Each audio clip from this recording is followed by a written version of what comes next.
I'd like to welcome each of you tonight to the 2014 primary election candidate forum.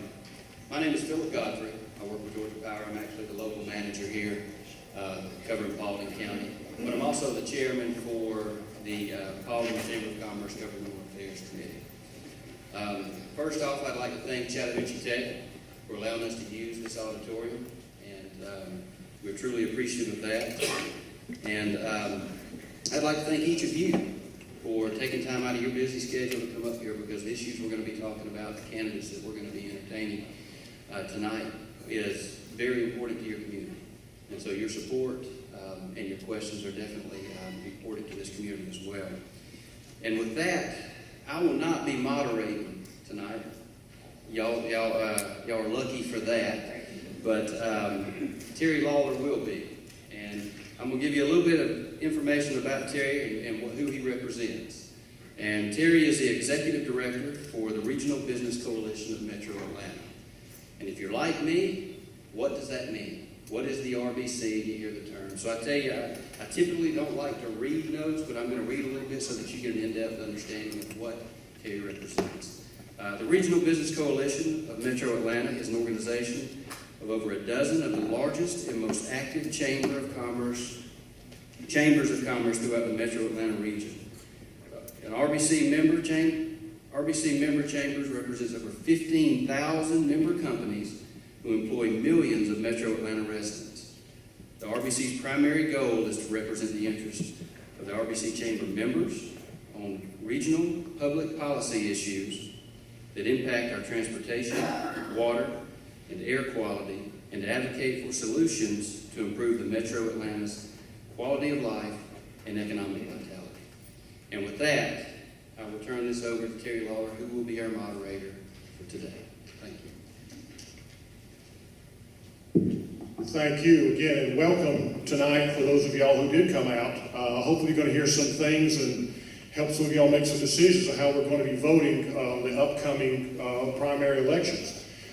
Before I get started, though, I think it's really important we need to thank our candidates. It takes a lot of time and effort for any of these folks to run for elected office. Those of you who have served before know that. But to come out to meetings like this, the teas in the communities, standing out along the roadside, waving signs, doing all the things that candidates have to do to hold themselves out for public office, and then sometimes subject themselves to some strong disagreements from some of their constituents or potential constituents. It takes a lot, and I really think we should all thank the candidates, whether you're for them or against them, but thank them for at least offering themselves for public service. We have to be very thankful for that. Some rules of engagement, as I mentioned to Senator Dugan. Questions will be put forward tonight have been carefully compiled to address the most important issues of the business community relating to the overall well-being and future of Paulding County. As we do those tonight, these questions have all been set right here, and the candidates will actually pick out those questions. There will not be any questions from the floor tonight. There will only be the predetermined ones here. The questions will be randomly selected and will be asked of the candidate at bat without deference, bias, or foreknowledge. Timekeepers are in the front row, and they will signal the amount of time that will be left. There will be no interruptions from the audience. If you interrupt somebody and you're in support of them, you'll be taking away their time. If you interrupt somebody that you're opposed to by making other comments, you will be not taking up their time. They'll be given additional time to make their point. Again, at the end of the day, we are asking you, please, no interruptions from the audience, and let the candidates answer the questions uninterrupted. The Paulding Chamber of Commerce does not in any way endorse or support any candidates over any others. However, the Chamber does and will take a position on any issue that affects the common good of its members, the community that it serves, and or the overall mission of the Chamber. This is the order that will be going tonight for the questions. The first group that will be up will be the candidates for state senator, followed by the candidates for the House District 17, followed by the candidates for county commission. And I'll ask them up shortly. But when they come up, they will be each asked to give a 2-minute opening statement. Then there will be a 2-minute question that will be proposed. Opponents will give 1 minute to respond, and then there will be a 1 minute for the candidate to rebut that response. And then each candidate will be given 1 minute as a closing statement. And again, there will be, if I remember correctly, I think there are 2 questions for the House and 2 questions for the Senate, but we'll get to those when we get there. First of all, I would like to invite the candidates for State Senate to come to the podium.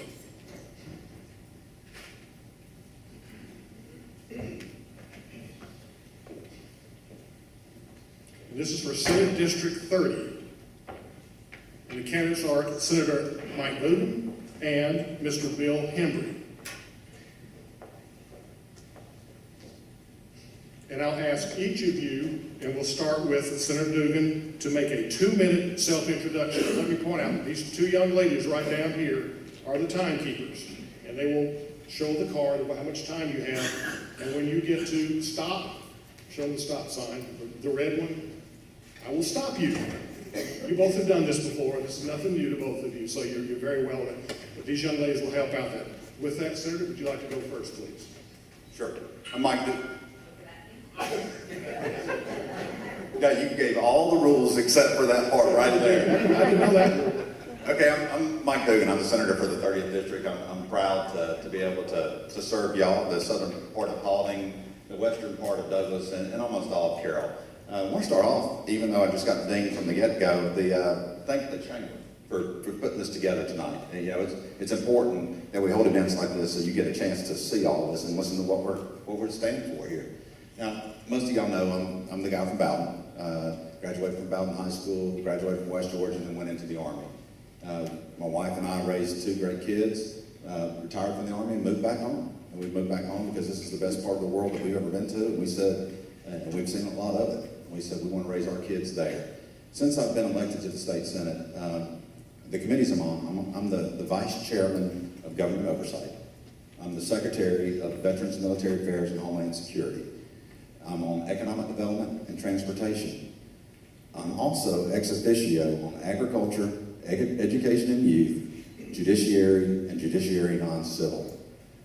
So a lot of responsibility that has been provided me in the Senate, and I'm proud that the leadership in the Senate has looked at me and said, you can handle responsibility. So I look forward to spending time with y'all tonight. I look forward to answering the questions that we get up here. I'm kind of curious as to what they're going to be. I know that we know as little about them as y'all do in the audience. Y'all may know more about what the questions are going to be. But thank y'all for letting us join y'all here tonight. Mr. Hembree, you have 2 minutes. Okay, thank you. Thank you, everybody. It's a pleasure to be here tonight. That is okay now, I can begin. It's a pleasure to be here tonight. My name is Bill Hembree, and I would like to be your state senator. A little bit about myself. I was born in Villa-Rica. I currently live in Winston and have a beautiful family. I have 2 of my sons here tonight, big supporters, and I'm married to my high school sweetheart. But I started with very humble beginnings. My dad died when I was 3 years old. My mom worked 2 jobs for 18 years to raise 5 kids. And I was one of the 5, the only member of my family to graduate from college with scholarships. So it was very tough, and I understand the importance of hard work. My mother instilled that in me and said, hey, look, if you get a good education and you work hard and you give back to your community, things will be good for you in life. And so that's what I've tried to do. And I've tried to raise my sons and in that way. But I'm glad that the Chamber has hosted us tonight because I'm a small business owner, and I have been for over 14 years. And I understand the difficulties of being a small business owner. I employ 5 people, and so that's so important in this day and time to make sure we have jobs. And that's what this election is all about. It's about the future. It's about jobs and making a difference in our communities. I mean, we live in a great state, but we can do better, and I want to be there for you. As a small business owner, as a person who's from this area, who believes in West Georgia, and most of all, I believe in you. Because this election is about the people and putting the people back in control of their government. And so that's why I want to be your senator, because I'll be a voice for all of the people so that we can make the changes and bring the people back in control of government. Thank you. Thank you. Before the meeting, each of the candidates drew their name out of a hat to decide who would go first and who would go second. So in the order, that's where we started off with Senator Dugan being first and Mr. Hembree was second. So we'll do the same thing here for drawing the questions. So there we go. Senator, if you would draw a question. All right. And the first question I'm going to ask is not actually on here, but are you a member of the Paulding Chamber of Commerce? Yes. Thank you. Here's the question. Again, you have 1 minute to answer the question. Mr. Hembree has 1 minute to respond to that, and then you will have 1 minute if you choose to rebut Mr. Hembree's comment. Okay, I'm sorry, 2 minutes. I'm sorry. 2 minutes to answer the question. See if I listen to you. That's right. Here's the question. There has been considerable debate about the Common Core education policy adopted by the state of Georgia. Do you support Common Core, something similar to Common Core, or do you believe that Georgia should focus on adopting our own standards and not try to adopt education standards consistent with other states? Please explain your position. That's easy enough for me. I don't support Common Core. And I feel sorry for the teachers out there that feel like they got to go through a change in the curriculum and style every 3 years. Yeah, I feel for them for that. It's not the federal government's responsibility to educate our youth. It's the state's responsibility to educate our youth. And, you know, anytime that you get a federal government agency involved in any aspect of our life, then it starts approaching. It gets a little worse, a little worse, a little worse. That's not their job. They don't know our kids as well as we know our kids. There's no need for a program that has, and I understand there's a side of this to say, well, Georgia had a governor that sat on the process to develop Common Core. It's not the same thing now. Now, am I for a standard? We know that a kid at the end of the 3rd grade ought to have this level of knowledge. A kid at the end of 5th grade ought to have this level of knowledge. If you're talking about standards, that's different. If you're talking about establishing a curriculum, that's our job. That's why we hire a superintendent. That's why we hire superintendents across the state. That's why we have a state superintendent of schools. It's each of our own community's responsibilities to train, educate our youth. Now, there's going to be some things that come up on this a little bit that there's more than one way to educate our youth. You got the traditional schools, you got homeschool, you got private schools. A little bit more emphasis in the career academies would not be a bad thing either. We got a workforce requirements that are coming up for the next 2 generations that we need skilled labor, skilled trained workforce to meet those needs. Most kids do well in a traditional environment, but there are kids that learn better. They're not any less intelligent. They just learn better with working with their hands. They learn better with a hands-on approach. And we ought to develop those skill sets in them. I'm getting the 15 seconds here. So that we are building them a better future and building our state a better future. So the short answer is no, I don't support Common Core. Mr. Hembree, you have 1 minute to respond. Thank you. I do not support Common Core either. Education is about the future. My sons are in the 7th grade, and I talk with them and work with them every day, and we talk about the classroom. And that is the foundation of where we should focus our education, is in the classroom with the teachers. I have family members and friends who are teachers, and they struggle every day with the level of paperwork and bureaucracy, and they're taking away the time that they could be spending with the students in the classrooms. That is the focus that we must work with every day. And so, as a senator, I will do everything I can to put the efforts and focus on the classroom, the teacher and students, away from the bureaucracy. Washington doesn't understand what goes on in the state of Georgia, and they are not the ones who should be setting the standards. And even the governors who are proposing the changes for Common Core, they too are missing what's happening in the classrooms. We should focus on the students. That's the future of this great state. That's the future of this county. And until we can give them the proper education by engaging with the teachers, then we're missing out. So I say to you, I will always, as your senator, fight to make sure that education stays in the right place. And that's with the family. That's with the family, that's with the teachers. And that's where we're going to focus our future, because that's the future of the state of Georgia. Thank you, Mr. Hembree. You have 1 minute if you wish to rebut, Senator. No, I'm thankful my opponent agrees with my position. I think you're going to find that pretty common across the state of Georgia that we don't, as a conservative state, we don't support Common Core. Now, there was a lot of discussion about 167 when it came through, and it came through the Senate without a problem. It hit the House, and based off an editorial, and I'm sorry, I noticed that we got a good friend from the AJC here in the audience. Based off an editorial on the AJC, it reopened a can of worms, and there were some inaccuracies in the editorial that prevented us from taking the proper steps this session to letting us stand on our own 2 feet, be responsible for our children the way we ought to be responsible for our children.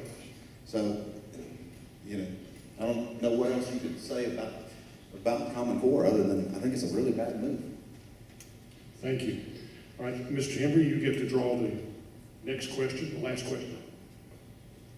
There's only one left, so I guess. Hard job, very difficult jobs. Okay, Mr. Hembree, you will answer this question first. You'll get 2 minutes, and the senator will get 1 minute to respond for rebuttal, and you have another minute and rebut that if you so choose. This legislative year, there were a number of social issues that received considerable attention from the legislature. One was the freedom of religion legislation that did not pass, but is expected to be reintroduced next year. There seems to be differing viewpoints on what the freedom of religion legislation was attempting to accomplish. If you believe there needs to be similar legislation adopted, what do you believe it should look like? If you do not believe similar legislation is necessary, why not? And you have 2 minutes. Well, I believe the foundation of this country is based on our religious beliefs, our Judeo-Christian beliefs, and that's the foundation of who we are. Free men, women, and children with faith in God and the self-determination to achieve a happy, healthy, and prosperous life. That's the foundation of who we are, and we cannot turn our backs on that.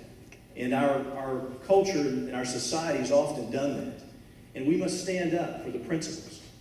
I was the one who carried was the House author of the marriage amendment in 2004, which defined marriage in Georgia as a constitutional amendment between a man and a woman, because that is a foundation and a principle that we should all stand for and fight for.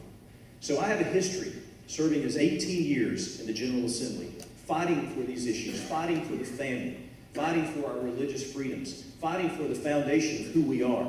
I've been there. I've fought those fights. Even as a minority, I'm a Republican. I'm a proud Republican. For 10 years, I was in the minority, and I was hit every day by the Democrats, wanting to push us this way and push us that way. We stood up. I stood up and fought for the principles that we stand by, for the family, for the individuals, and for the rights of the people. And that's what I'll do as your state senator. I'll fight for you every day on the foundation and the principles that we were created by, and that's the Constitution. We can never forget what our Constitution says, and we cannot change it, because the Founding Fathers believed that this document was the greatest document, and it has been in the history of mankind. And we, as a General Assembly or as any government official, should not try to change that. Stand by the Constitution, stand by the principles that it has and it holds to, and we will always prosper. And as your state senator, I can tell you that I will fight for you every day on those religious issues and those issues that face the family, and I will be there for you. Thank you. 1 minute. Thank you. As you know, most of y'all heard the Merry Christmas bill that came into, we tried to go through the legislature this time, made it the last day, and then something got tagged to it within about the 30th hour. So unfortunately, that didn't make it out this time. But the whole premise behind that was to bring back the concept that it's okay to acknowledge that we are a faith-based society. Now, we may not all believe exactly the same thing, but we shouldn't pretend that it doesn't exist. We shouldn't pretend that holidays like Christmas are not there. They're there. We know it since before Thanksgiving that Christmas is coming. So it's out there. It's silly that we got to pretend that we're not a faith-based society. Embrace it. Acknowledge it. And even learn a little bit from others. Now, the question specifically is, should your rights outweigh mine? And I think the answer is no. I think that if I'm a private owner of a shop... Time, I'm sorry. Got it. Thank you. Mr. Hembree, you will make a response to that. Well, again, we just have to stand up for the principles that the country was founded on. And that's religious principles, and the foundation of our country is based on that. So we have to stand up and fight, folks. The culture that we live in today is trying to turn us in different directions that we don't need to go. We do not need to go in those directions. So we need to stand up and fight. And if you're willing to stand up and fight with me, then I would love to have you as part of my team, because I will fight for you every day as your senator, because we cannot lose this country. This country is greater than anything we know. And as citizens, as private citizens, we will stand up and fight it. We can't give in, folks. We cannot lose this battle. We're at a turning point, and I just ask for your support so we can do this together.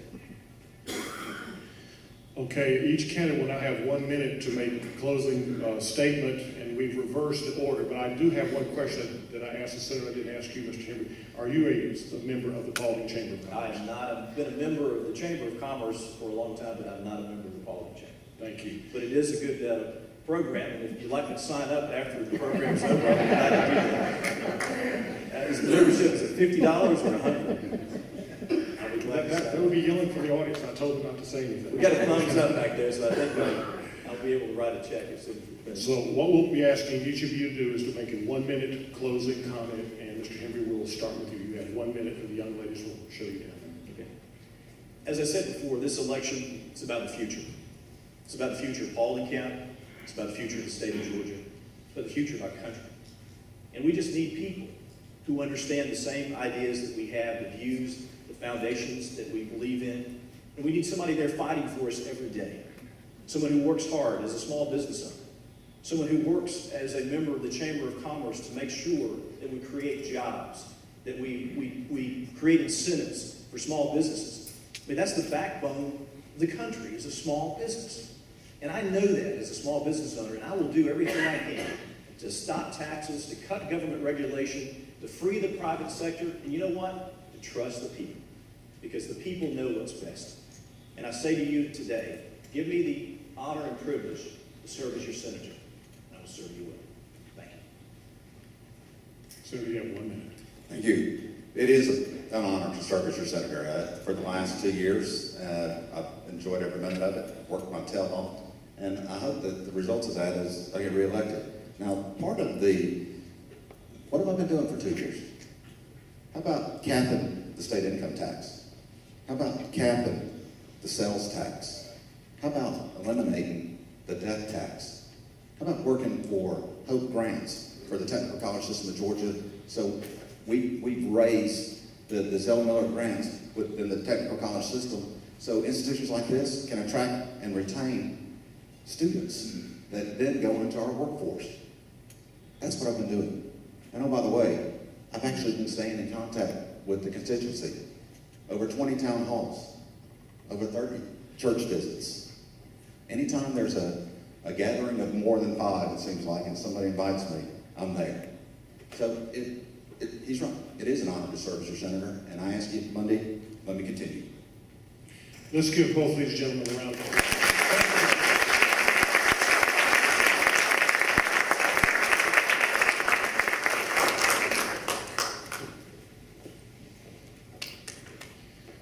The next set of candidates who will be up tonight is for the Georgia House of Representatives, District 17. Will Representative Howard Maxwell and Mr. David Bond please come to the stage?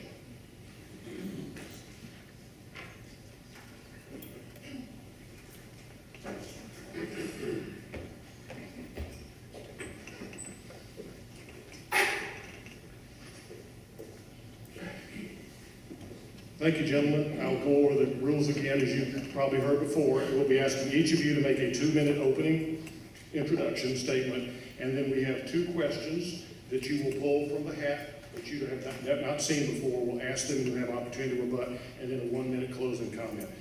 Again, before the meeting got started, they drew out of a hat, and Representative Maxwell will be the first to go. He'll make the first opening statement. He'll also be the one at the final. We'll flip it with Mr. Bond being making the first closing statement. So, Representative Maxwell, you have 2 minutes. 2 minutes.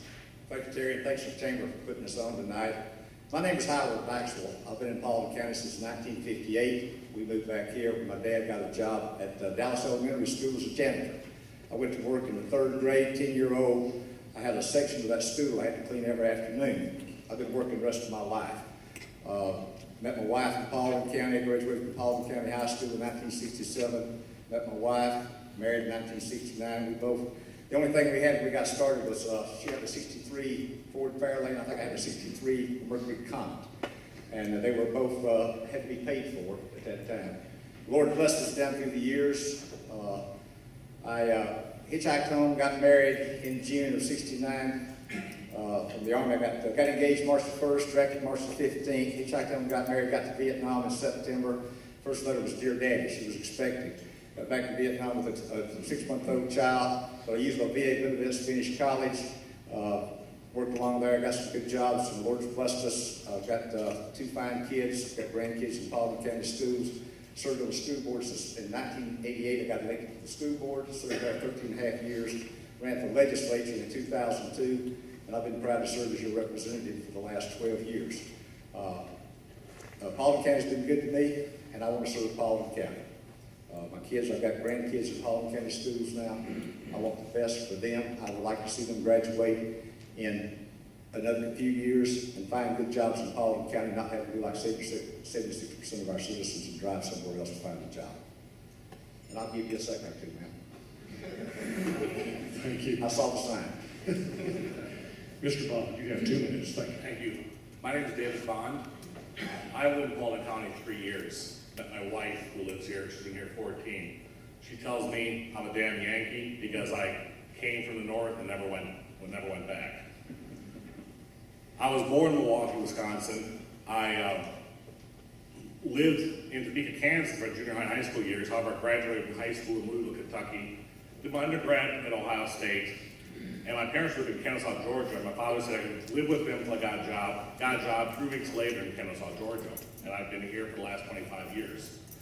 I've lived in the Atlanta area, and I've been in the medical business pretty much my entire career.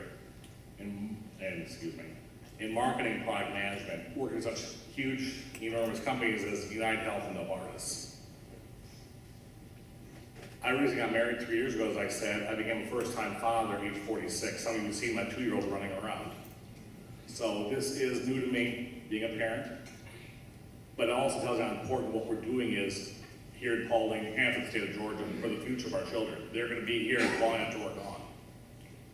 Part of the reason I'm running is I truly believe, as what Teddy Roosevelt's mantra was, being a steward of the people, and I think that should be effectively factored in as a state representative, and that's why I'm running. Thank you. Thank you very much. The first question will be drawn by Representative Maxwell.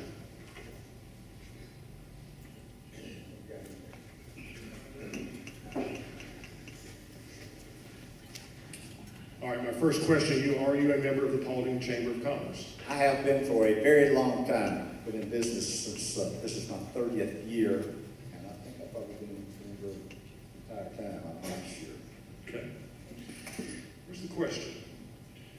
Georgia has one of the lowest rates per capita nationally for investing in transportation infrastructure. How would you get the needed funds to maintain and improve transportation in the 17th district? That is a very tough question. We talked about that transportation at the Chamber Tuesday. Transportation dollars in Georgia pretty much follows the sales tax, gasoline sales tax. That's where most of our dollars come from. Of course, we've seen the prices of gas go up lately. That has to be distributed statewide, not just coming in Paulding County. The funds are just not enough to go around to produce the jobs we need, for the roads we need in the different counties to get people around. Now, we've changed, 3 or 4 years ago, we changed the federal tax allocation. It used to be the 13 congressional districts each got an equal split of the federal tax dollars that come down. And of course, people down in South Georgia, the areas where they're not as congested, they were getting as much money as the areas around 285, Metro Atlanta, and all that. We changed the split several years ago to base it more on population or where the needs were going to be instead of just sending it out on a per capita or by dividing the funds by the 13 congressional districts. You know, it'll all be how much we want to pay. How much do we want to pay to provide transportation? How much more taxes, or if there's any more taxes we want to try to put into it. I think we need to grow jobs out here. I told you a bunch the other day. We need to find a way to grow jobs and try not to build as many roads. We've got to work on 285. We've got to work on the interchange down at Fulton Industrial. You can't get to Atlanta. Once I get through that break at Fulton and 285, I-20 things down there, I think God, I'm home free trying to get to Atlanta. It's going to be a tough answer. It's going to cost us money. Thank you. I'll quit. Mr. Bond, you want me to read the question again, or? No, I understand it. Okay, one minute. I agree with Representative Maxwell. One of the things you look at here in Paulding County is we have 44 subdivisions with incomplete roads or run-down roads. I think there's 62 miles of roads that also need to be fixed. Well, this will cost Paulding County alone $4 million. And when we have such our economy's not done that well, obviously, not only in Paulding County, but the state of Georgia. Unemployment has not done that well. We doubled our population here until the last 6-7 years. Part of the issue is we have a lower tax base now. It's hard to get this $4 million. One of the things I would suggest is if we're going to draw more businesses here, we need to bring in better roads. Better roads are going to bring in better businesses. We're going to have more people come to these subdivisions, and there'll be a higher tax base. Thank you. Representative, you have 1 minute if you want to make a comment. I'd like to make a comment. I want to tell our county transportation folks they've done one heck of a job with the funds that they've been able to use. We've put in the East Iron Parkway. They did that. We've opened the interchange of the Seven Hills Boulevard out to 92. When we do our transportation with our own folks and with our own money, we can get things done. When you have to wait on the state or the federal government to get involved, we know what happened with that blame, Illinois bat or something that showed up a few years ago. I told some folks one time that you can cook it right, it tastes like chicken. It was, I don't know why we had an Illinois bat running around in here we were worried about. But anyway, that held us up for a long time in trying to get the 92 project. We've been working on that project for 35 years, I think, in the state. But our folks take the tip dollars, they take the dollars that the state sends in, they match it with county funds, and they're able to build roads, and they're able to get the work done out here on a timely basis. Our county folks can get it done while we're waiting on the state and federal government. Thank you. Mr. Bond.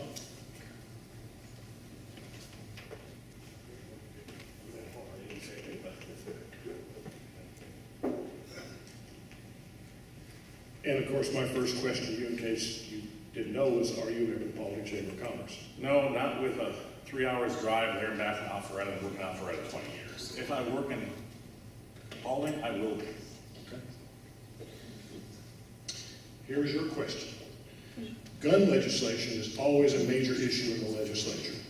Do you see any difference in the ability to regulate guns in public places versus on private property? In other words, where does someone's right to bear arms infringe on someone else's right to control their property or business? You have 2 minutes. Thank you. Interesting. I am a big proponent of the Second Amendment. My father's a lifetime member of the NRA. He's actually on 100 safety courses for the last 40 years. He owns 60 guns. So I was brought up, born and raised with this. In fact, my uncle was the president of Winchester Firearms for several years back in the late 70s.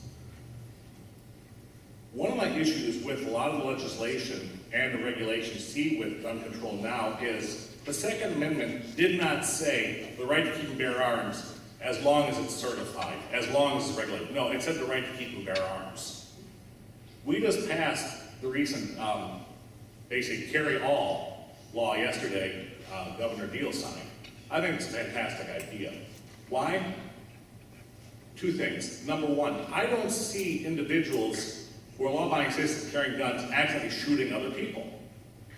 In fact, if I go to the airport and I see military people, I see policemen, I feel safe. I feel comfortable seeing these people with guns. I'm not breaking any laws. So why should I be concerned? Second, criminals do not obey gun-free zones. And what we're asking here for protecting private properties, well, this is a gun-free zone. No, everyone has the right to keep and bear arms. The only exclusion that would be convicted felons, and I think that is a legitimate, fair law. Other than that, anyone should have the ability to honor their Second Amendment rights. It was put in there so the government could not take those guns away, not under specific regulations. That's all I have to say. Thank you.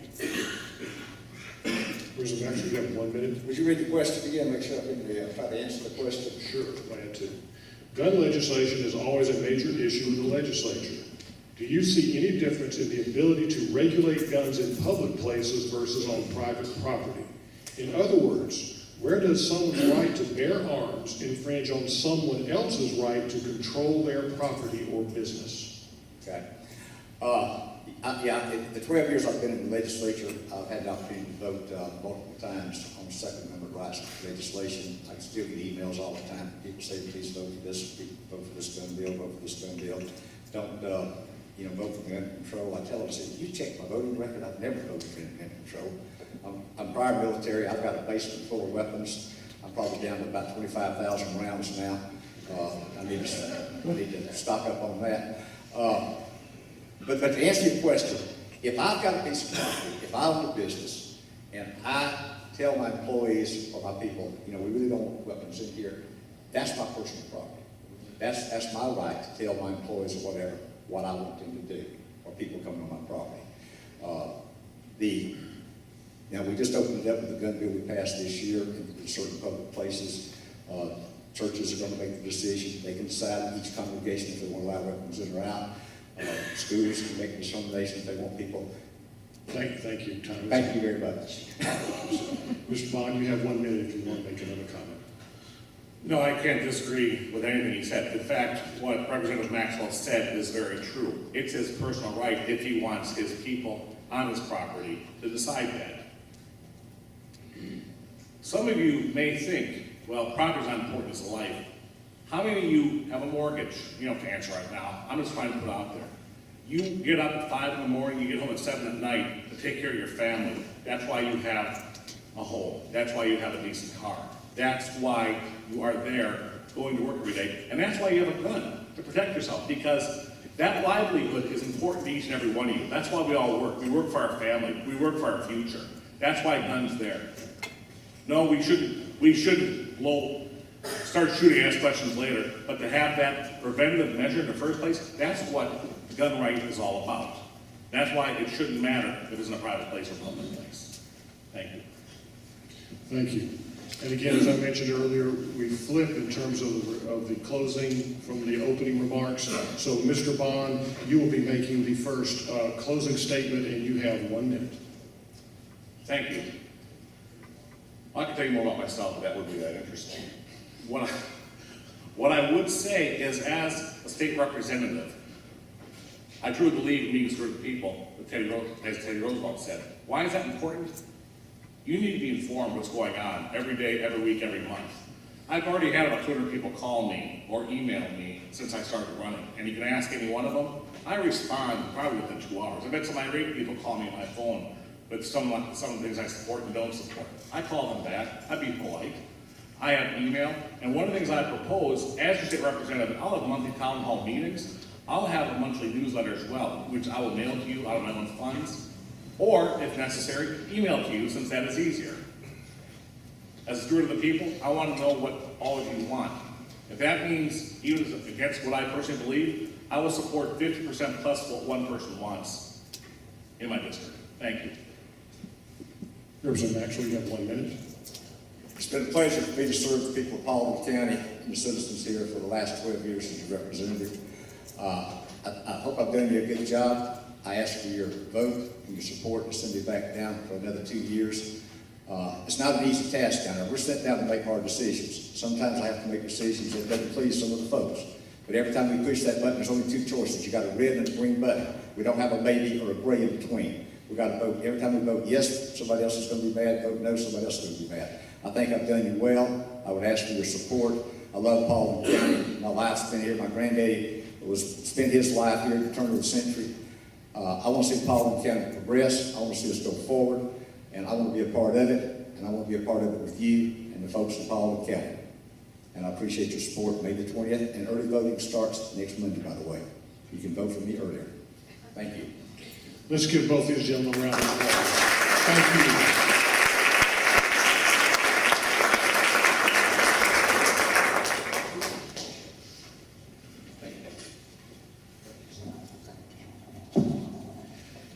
Now could the candidates for the Paulding County Board of Commissioners Post 2 please come to the stage.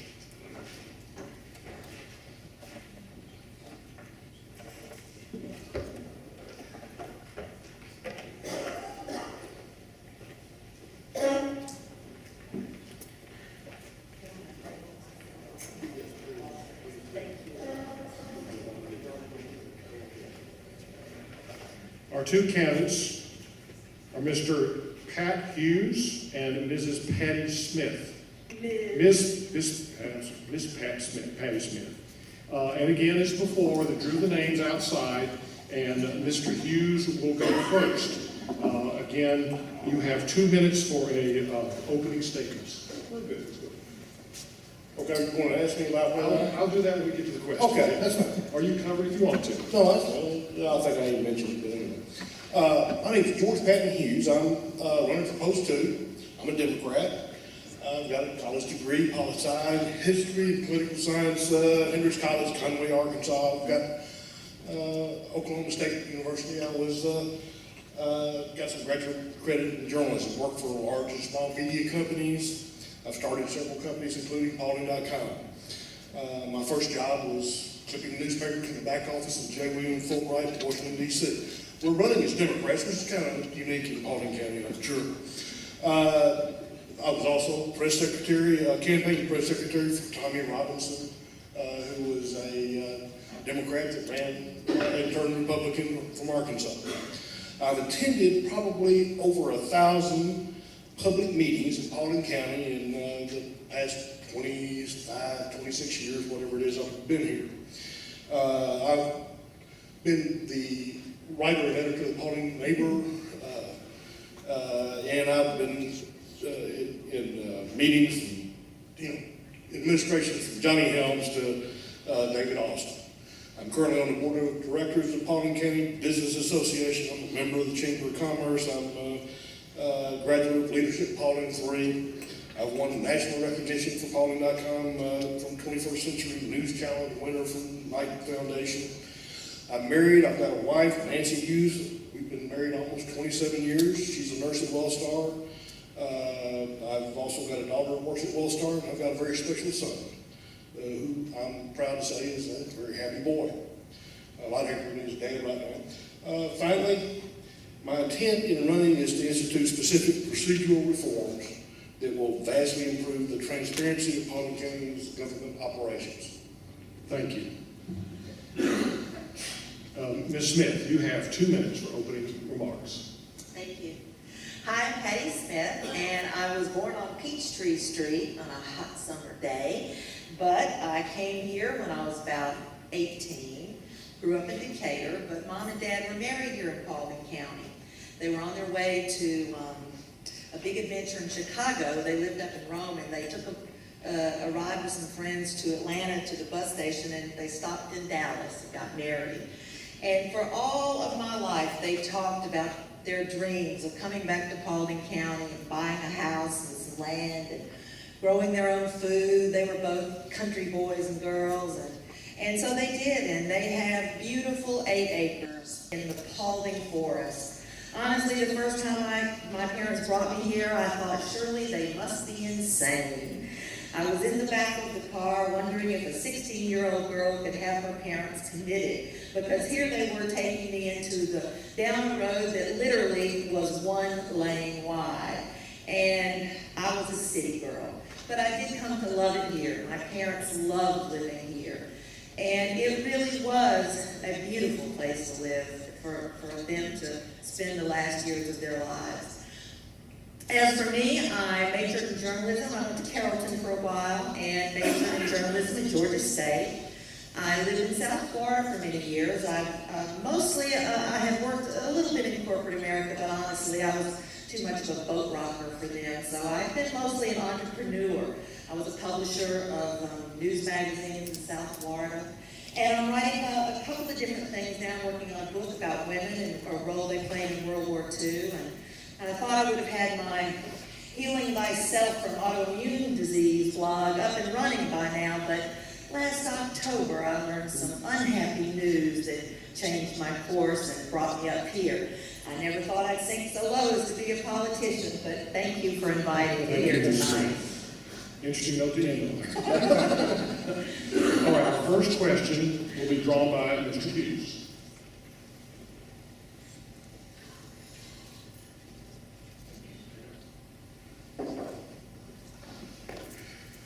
And again, you'll have 2 minutes to answer and 1 minute back and forth. Since you've already answered the question, if you are a member of the Paulding Chamber, I won't ask you this. First question. Do you support improvements at Silver Comet Field? If so, what will you do to help the airport? If not, what do you think needs to be done with the airport? You have 2 minutes. Okay, well, great. Yes, I support improvements at Silver Comet Field. I've been involved with, I've been talking about this on Paulding.com since it came public. Silver Comet Field is, I look at it this way. What does Paulding have? You look at the tax digest, we've got about 15, 17% of this business. We got 85% is residential property. We got 155,000 people. We got not really a whole lot of businesses. We got businesses are what are required for a general aviation airport. What we've got is a bunch of people. That's an asset. I looked around all places like Texas. I come from Arkansas. I looked at Arkansas's, the airports in Arkansas. There's one in Texarkana, Arkansas, Texas. The NSA has got 149,500 people. You know, they have 40,000 embarkations from that airport every year. I mean, we can do that type of stuff here. That's what we can do with our airport. We've got people. I was amazed when people were complaining about the airport in the first place in 2004, 2005, because my dad grew up in Jonesboro, Arkansas, which is a lot smaller than Paulding, Canada, and he learned how to fly in 1937. You know, airplanes are part of what our thing we've got.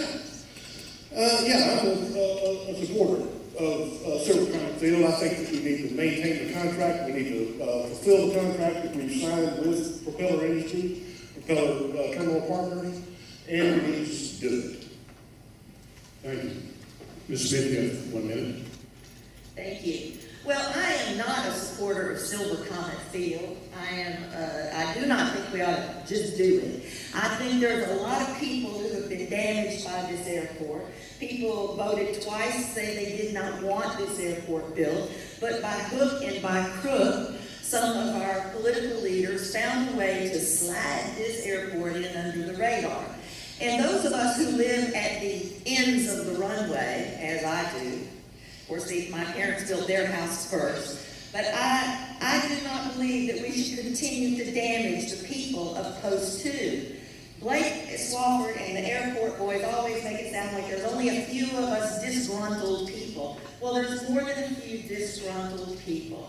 And if we let crazy economic development schemes harm the people of this county, then who would ever want to live here? I think we need to protect ourselves from schemes. Thank you. Mr. Hughes, you have 1 minute. Okay, yeah, I understand that you don't like contracts. You'd like to break the contracts that's there. I also would note that probably they were very upset when they built 278 in the first place. I mean, there were people that complained about 480 that highway through those beautiful hills. We don't, I understand. You don't want progress. I think we need it. Okay. Ms. Smith, you get to ask the next question. I've got to go get my horse and buggy.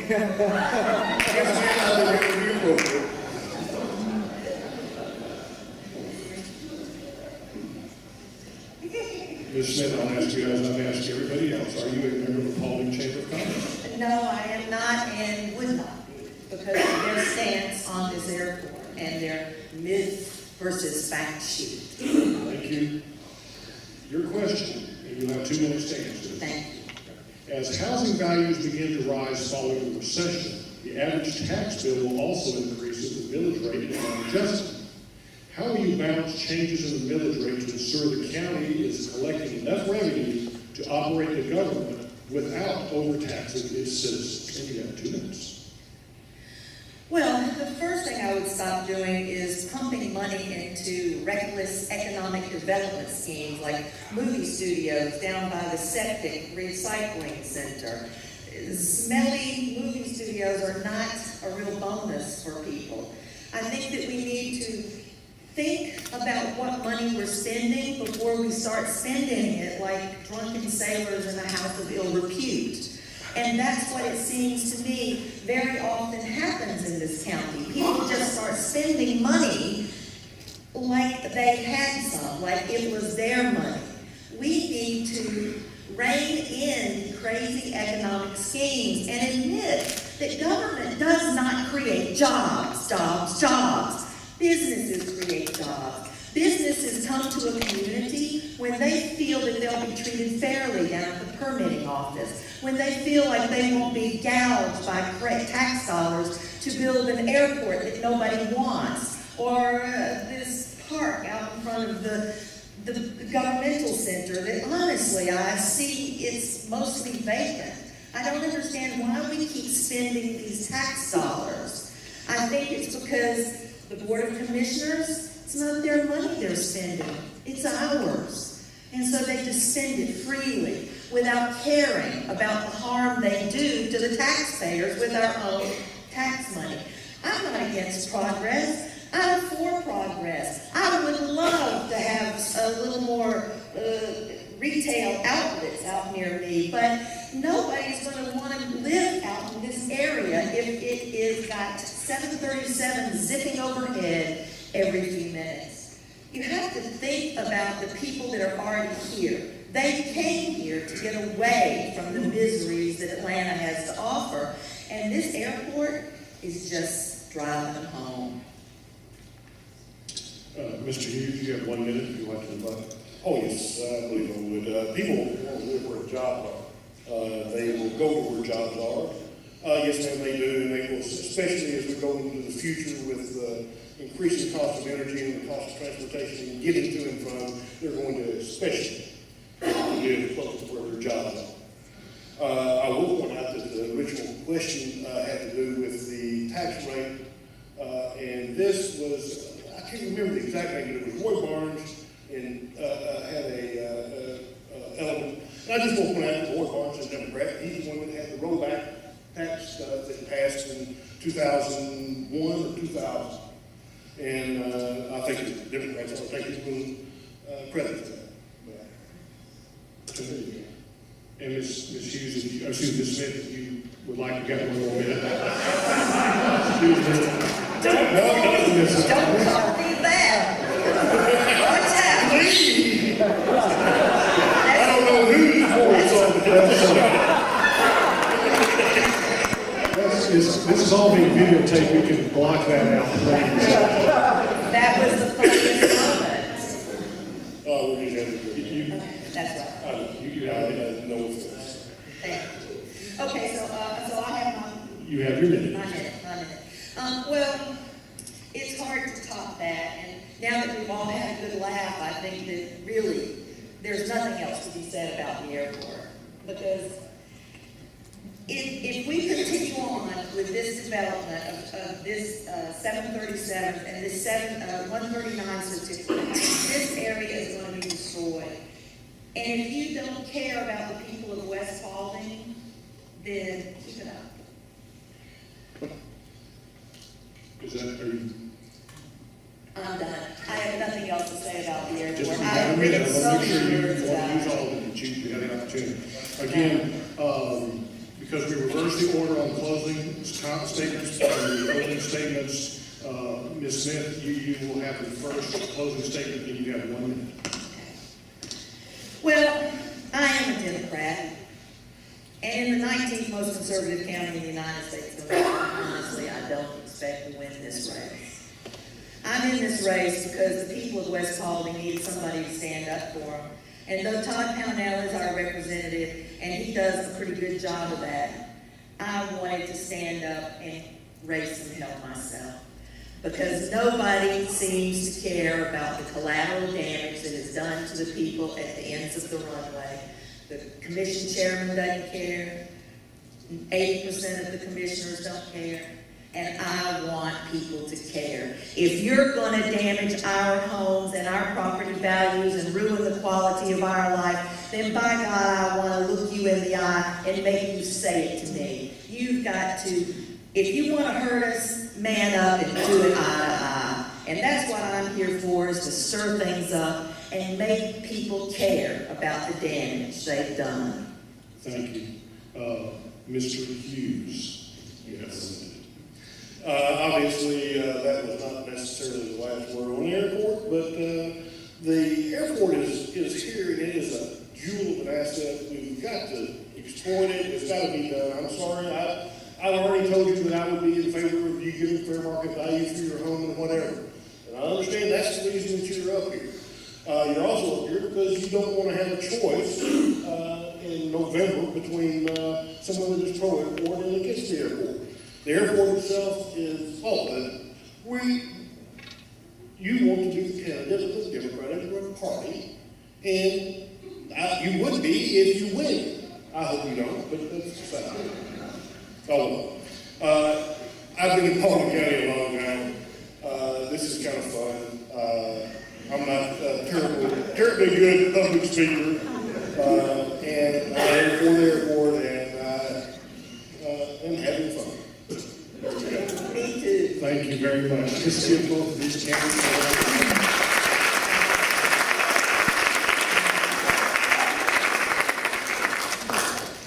Good luck. Oh, we'll need it.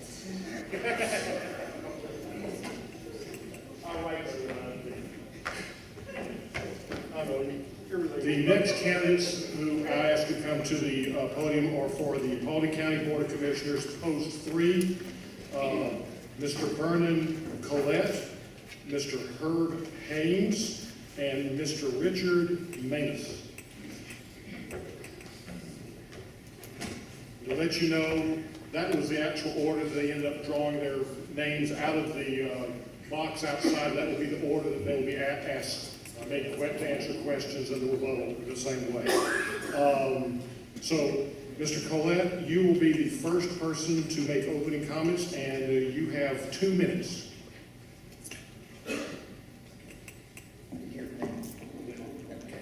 Whenever you start, they'll start. Good evening. First, I'd like to thank the Chamber for sponsoring this event. And I am Vernon Collett, and I'm here tonight with my lovely wife, Debbie. We have 3 kids, Cameron, Amanda, and Ashley. And you know, I'm running for this position because I feel convicted to do so. I feel this is what I'm supposed to do.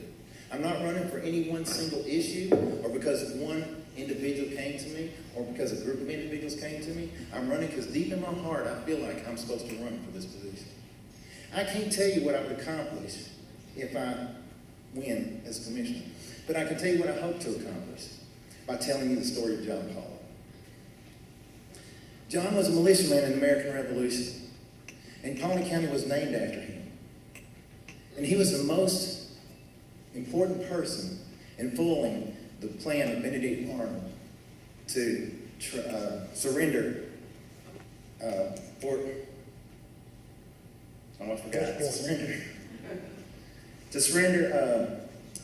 West Point, okay? And they even offered him the equivalent of $5,000 to do so. But he refused to take that money. He did not accept that bribe. And he went on to become the very first American to win an award or a medal from the United States. The very first. And he was a man of honor, a man of integrity, a man of courage.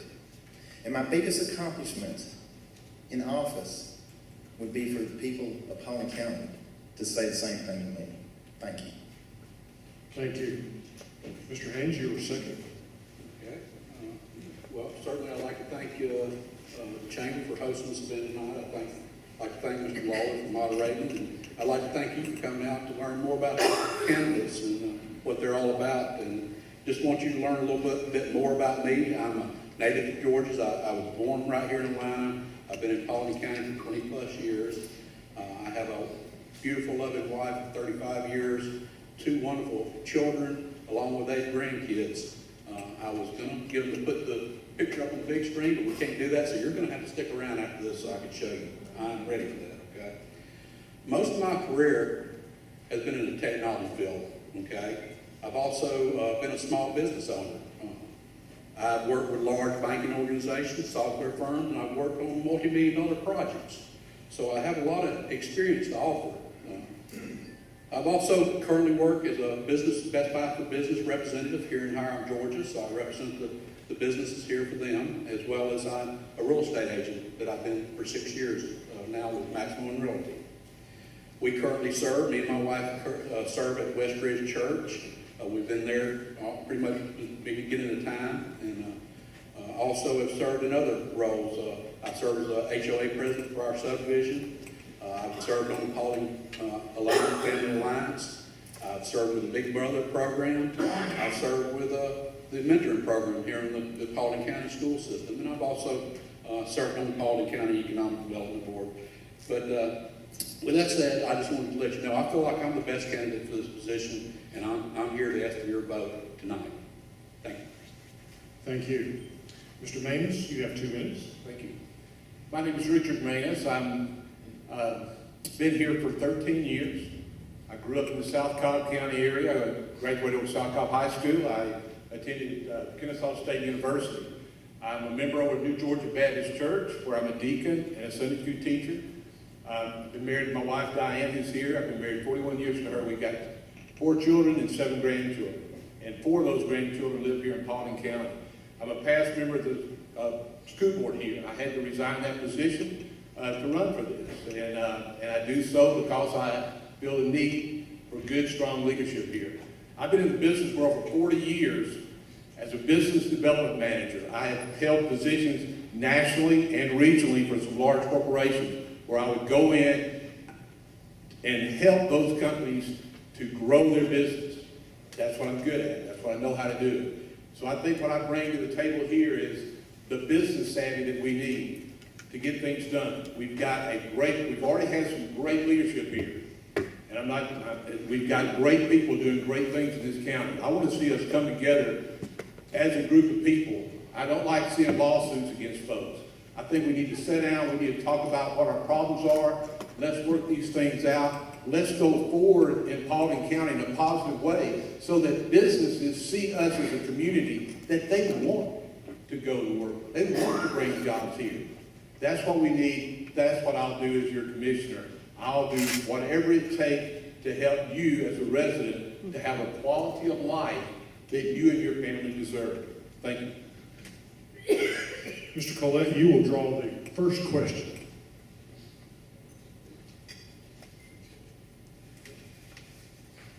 Of course, my first question to you is, are you a member of the Paulding Chamber of Commerce? I am to the Republican Party, yes. First question. The existing SPLOST is currently set to expire in 2016. What changes would you recommend to the current distribution between the Department of Transportation, Parks and Recreation, Public Safety, and Economic Development fiber? You have 2 minutes. Okay, I say no to Common Core and yes to Christmas. Oh, wait a minute. Wrong answer. Let me start over. I do support that SPLOST as far as how it's going to be divvied up. I'm not really sure. I don't know exactly how it is now. I'm not sure what it is. I do think we get in there and we look at it though and make sure that it is right, that some adjustments probably need to be made, and we would look at it and we'd make those adjustments. Yes. All right, Mr. Haynes, you have 1 minute. Be glad to. The existing SPLOST is currently set to expire in 2016. What changes would you recommend to the current distribution between the Department of Transportation, Parks and Recreation, Public Safety, and Economic Development fiber? Thank you. I do support the splash fund, and I would, all those areas are important, but I'd probably put more emphasis on the Department of Transportation and our public safety network. That'd probably be the big two, and then, I'd probably put more of a share toward probably those two, and a little less toward maybe Parks and Recreation. I think we've done a great job there, and I'm proud of what's there, but I'd like to split out a little higher, pieces to those other areas. Thank you. Mr. Manous, would you like to read the question again? No, I got it. Okay. Certainly I support the SPA program. We, from our school system to the county government, we really need to have those extra dollars come in. We have some roads and some bridges in this county that need to be replaced. We've got some bridges here that are severely overdue to be reworked. And the guys at the DOT do a great job with what the money they have to work with. But we certainly need to, with another additional 50,000 people that will be moving in here in the next 10 years, we've got to make sure that those dollars are spent wisely. They've done a great job with recreation in other areas, and I know that the monies are going to continue to be spent there, but our focus truly has to be on the condition of our roads and the safety of those people that are out driving every day. Okay. Mr. Collett, you have one more minute if you want to make any comments or response to that. Yes, sir, I just go ahead and say, I'm not on the inside right now. I don't have all those figures. I don't know how the money's split up. It's something that does need to be looked at. I'm sure you should be looking at that every time it comes up. It's not something you're going to leave set. There's going to be areas in the county that we do need more help than others. So definitely we would sit down and look at it and make sure that the money is going to being allocated to the proper place. Thank you. Mr. Haynes, you get to pick the next question.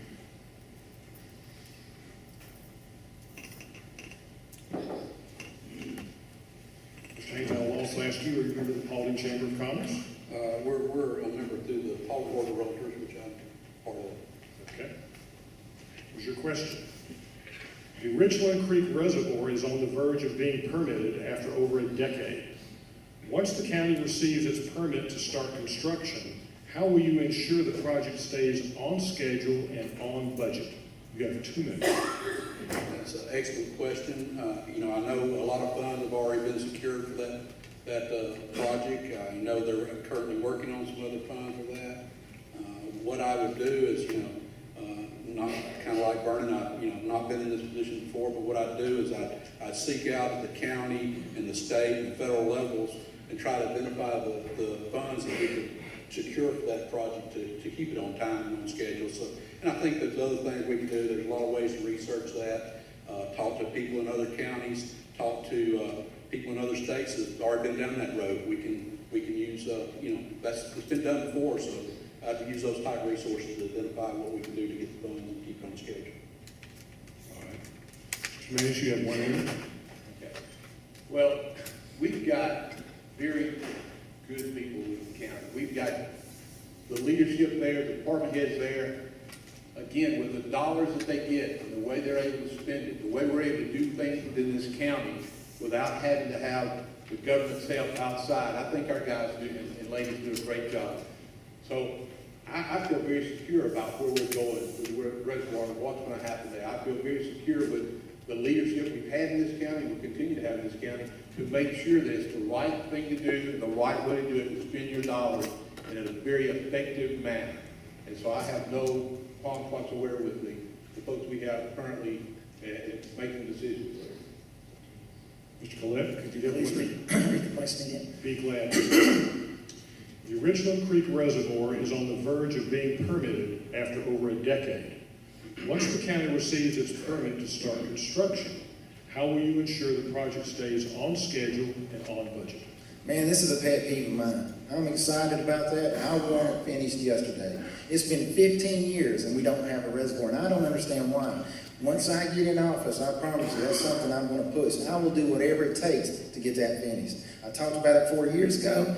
I was told by a certain somebody, I won't mention who, that I wouldn't live to see it. Well, I tell you what, you get me in office and I'll prove that person wrong. Thank you. Okay. And you have 1 minute for rebuttal or closing comment on that question. like I said, I absolutely support it. I think it's important to this county to have a reservoir. I think it's important to be able to attract jobs, which is probably the number one thing we need for this county. Without that resource in place, we can attract other manufacturers and having that resource in place. So I'll do everything within my power. If I get into this post, I'll do everything within my power to make sure it comes to fruition. Thank you. All right, and the final question, Mr. Manous, if you come up here and draw it.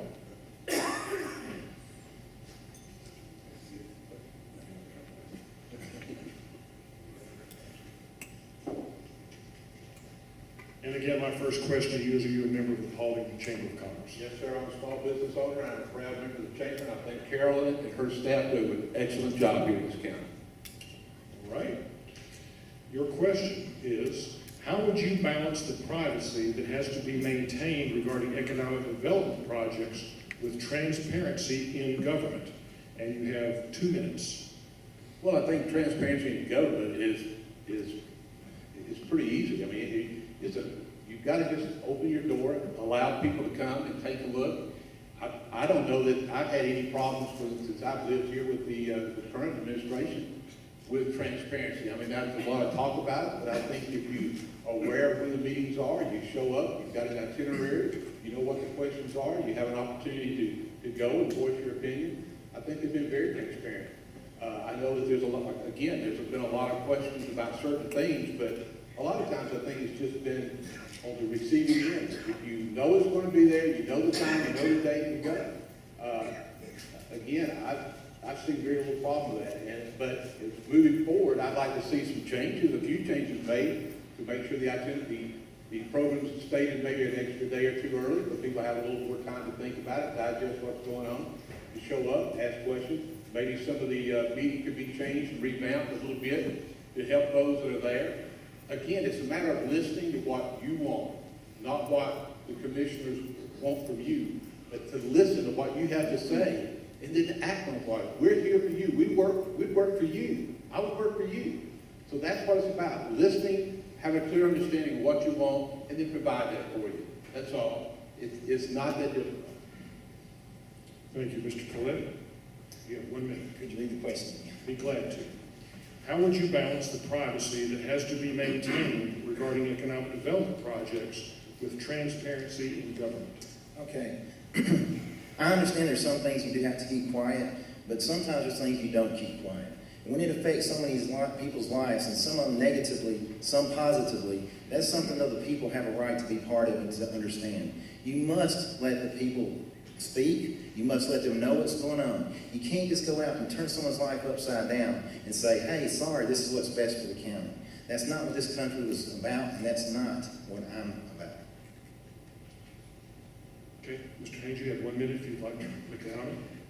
I think it's important to be open and transparent. I would certainly promote and work to enhance the communications. I think that's the biggest thing. I don't think there's a lot of hidden secrets out there if you get involved in the county, but I certainly try to do all I can to increase the communications and make sure people are aware of things. The thing with the economic development, though, is there are companies that will go out there that want to do business in your county, but they don't want to come in this county until they get ready for you to know about them coming in the county. So you've got a fine balance there to try to be open and transparent, but you also got to, if you're going to attract business, you got to be aware of that as well. Mr. Manous, you have 1 minute if you wish to respond. Well, you're right. Businesses, a lot of time, I work in the office furniture industry, and I know that a lot of times when a new facility is being built, the architects just don't want everybody to know what's going on. There's a lot of hidden things about that. There's a certain amount of privacy that has to go on. But working for the people, we need to let you know as soon as we can what's taking place and make sure you have a clear understanding of what's taking place. It's your tax dollars. It's your tax dollars. So we need to make sure that we are transparent. And again, I just think the biggest thing that we have right now that's a deterrent is we've got too much fighting going on amongst ourselves. If I was a business in Atlanta and wanted to move here, I would want to make sure that my employees was in an environment that was a great place to work, great place to live, which we are. But with this bickering we've got about certain things around this county, it needs to stop. We need to pull together our resources, support our county commissioners, and appreciate them for the job that they do. Thank you. Thank you. Now, we'll ask each of the candidates to make a 1-minute closing statement, and we will start with Mr. Manous. 1 minute. Well, again, what I try to bring to the table here for you guys is a voice of reason. I did that on the school board. I've done that in every business I've ever been involved with, is a voice of reason. That means that you listen, you get a clear understanding of what the people want, and you act accordingly. That doesn't mean, like Howard said up here, when you're mashing a button that says yes or no, you're always going to have someone that doesn't like your answer. That's a tough job. It's a tough job. We've got 20,000 registered voters in our posts. We've got 3 people standing here that want the job. What does that say? Out of 20,000 registered voters, only 3 people raised their hand and said, I'll take that job. So I applaud these guys for doing that. And I applaud the men and women that we have in this county that come to work every day and do a great job. But I would appreciate your vote. No one will work harder for the people in Paulding County than I will, and I can assure you of that. Thank you very much. Mr. Haynes, you have 1 minute. Well, once again, I thank you for coming out and learning about the issues of this race. And I guess, what is it all about? In talking to people, it's about jobs. It's about economic prosperity. It's about bringing jobs to this county. And I'm not talking about just jobs. I'm talking about quality jobs. And those just don't happen. You've got to have a plan to do that, and you've got to work that plan.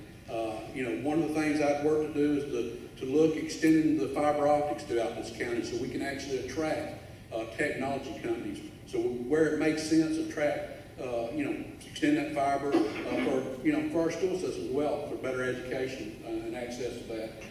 Look at the sewer lines, look at the water sources, look at the traffic flow and see what we can do about that, and anything we can do to improve the educational system. I want to enhance communications and promote that, and when you listen, I'll talk, and I promise you, I'll take a stance on the issues that matter to you as a voter. And I appreciate it, and I ask for your vote. Thank you. Mr. Collett, you have 1 minute. Thank you. You know, I love Paulding County, and I think Paulding County has a lot to offer. But Paulding County has some serious problems, and probably no problem more serious right now than the fact that there are a lot of people who have lost faith in their government. And you can do what you want to, but when the people lose faith, that's bad. And because of that, I'd like to ask you the following question, or make the following statement. As citizens, you must stay engaged because that holds us accountable. As citizens, you must ask questions because that keeps us honest. As citizens, please pray for us because that keeps us humble. And as commissioners, we should cultivate an environment that encourages citizens to stay involved. As commissioners, we must constantly strive to set the bar higher and do better and better. As commissioners, we must remember that we serve the citizens who are above us and not below us. Thank you. Thank you, Mr. Collett. Let's give these gentlemen a round of applause.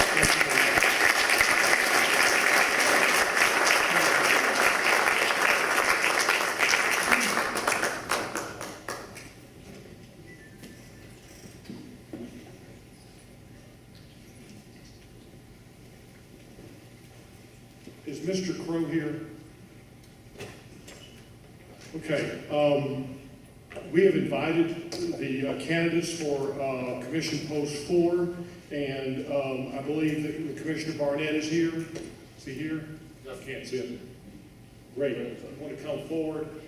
We invited Mr. Crowe, but we did not get any response from him, so he is not here today. So as we've done in the past, I kind of leave it up to the candidate if they would like to make some comments or answer questions. I'd be glad to do that. I'll keep it to the time limits, obviously. Okay. But if you want to make some comments, please go ahead. I'll limit it to 2 minutes now. Okay. Hello, everyone. I'm David Barnett. I'm currently the Post 4 Commissioner for Paulding County. First, I'd like to tell the Chamber of Commerce thank you for tonight for hosting this, and Challenge Tech for all joining this tonight. A little bit about myself. I've been here 50 years. My family's been here since 1832 for 6 generations. Debbie, my wife, I've been married to for 25 years, my anchor with me. We have twin boys, that are 11, Parker and Harrison, that are at baseball tonight. So I'm proud to say that I'm from here. And we actually have 2 businesses here in the county that we've had for 23 years. And just people would never do anything to hurt this county. That's one thing. But we've done some great things in the county. We've accomplished some great things while I've been in office. And we have a lot more great things to accomplish ahead of us. As far as the reservoir, we're closer than we've ever been in a decade. And the reservoir is just so important that we must keep pushing to do this, because what it can bring with the businesses, that when we have our water, the infrastructure that we can accomplish in just our planned growth. But I said on May 20th, we'll be voting. I ask for your vote. Early voting starts this Monday, and I ask for your vote then. Thank you. Thank you. Now, we have some questions. You can either take them or not, or leave that totally up to you. Yeah, I'll take one.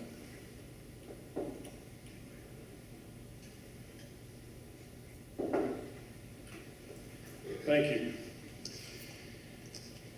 Paulding County is often referred to as a bedroom community because over 70% of its residents travel outside the county for employment. Is this a trend that you feel should be reversed through expanded economic development or left as is? Please explain your position. That's a great question. We've been known for as a bedroom community forever, it seems like.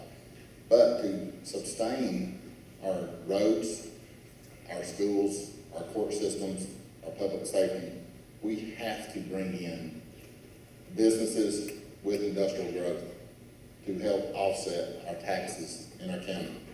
Because with businesses and industrial growth, those services are not required of our schools. They do not impact our schools, our public safety as much. So that the tax base that they bring to us is larger than a residential home. And we can take that burden off of the residential citizens of the county with the growth of small business and industrial growth. I forgot to ask you, are you a member of the Paulding? Yes, sir. Okay. Do you want to take the last question? Sure.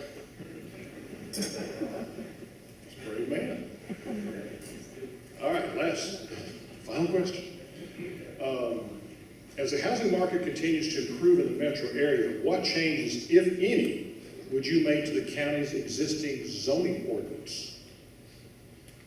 Wow, okay, 2006, let's look at, we go back, where we were doing, 2007, we were doing 3,500 permits a year. That was amazing times for a lot of us in the county, that when it stopped, it made a huge impact on us. Because a lot of people depended on the housing industry. But as we go forward with the planned residential developments, with the PRDs, I feel we need to control that more. The biggest thing for PRDs were for, we had so much growth at one time trying to control our infrastructures. But I feel if we can control that growth and put more, look at it for us this, that when you approve the development, let's see what it's going to cost our county services. What are we going to bring in taxes from that development? Is it going, the taxes from that development, are they going to cover our services that we're having to put in, our infrastructures that we're going to have to supply to it, is it going to cover it? So, and one biggest thing that we got to put on last time were streets, that we did not make the builders put the final coats on these streets. And that's one thing I would do.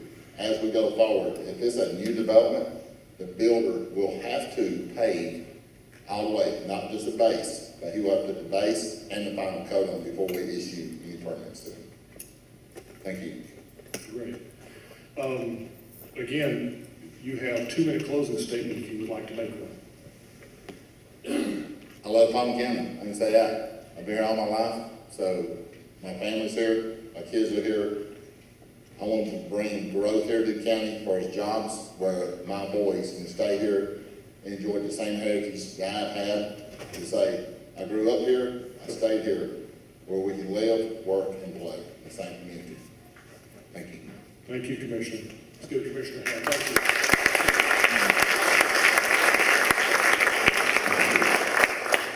That concludes tonight's program. As I mentioned, it's being videotaped. It'll be shown, I think, later on, either this week or next week on cable TV, so you have an opportunity to look at that.